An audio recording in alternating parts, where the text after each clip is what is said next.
Keith Simmons sat coolly in the courtroom, a picture of arrogance in his expensive tailored suit. He shared a quiet laugh with his bulldog of a divorce lawyer, his eyes drifting to the empty chair beside his wife, Grace. It confirmed everything he already believed. Grace had nothing. No money, no access to their accounts, and, as far as he was concerned, no lawyer. For Keith, this was just a formality. The case was already won, but he was about to learn that Grace had been holding on to one secret her entire life, a secret about who her mother truly was. The air in Manhattan's courtroom 304 was thick with a heavy silence.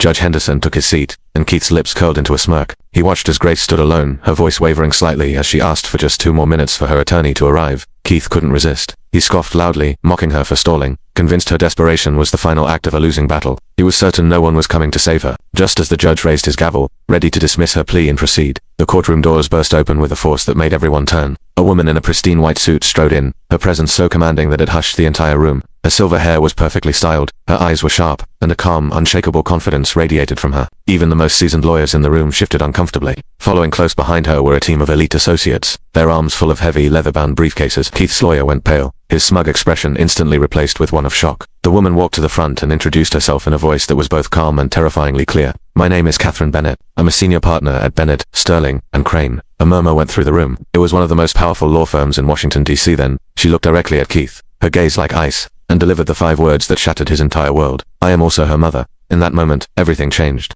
The game was over before Keith even knew it had begun. Catherine Bennett didn't just argue. She dismantled Keith's entire case, piece by methodical piece.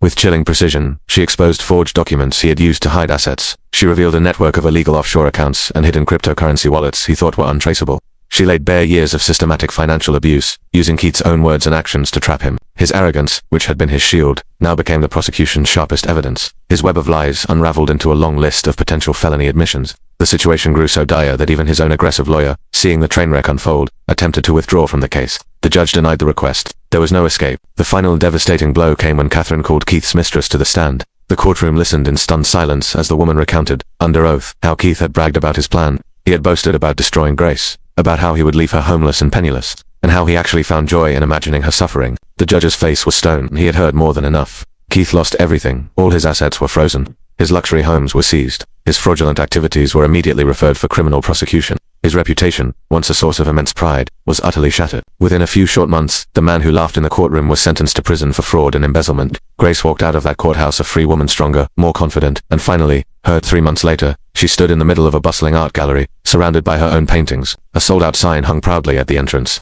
Her future was secure, her voice reclaimed. The woman who had once been mocked for being too quiet had risen, not with a thirst for revenge, but with the quiet power of justice. Because sometimes, silence isn't a sign of weakness. It's the calm before the storm, the moment right before everything changes.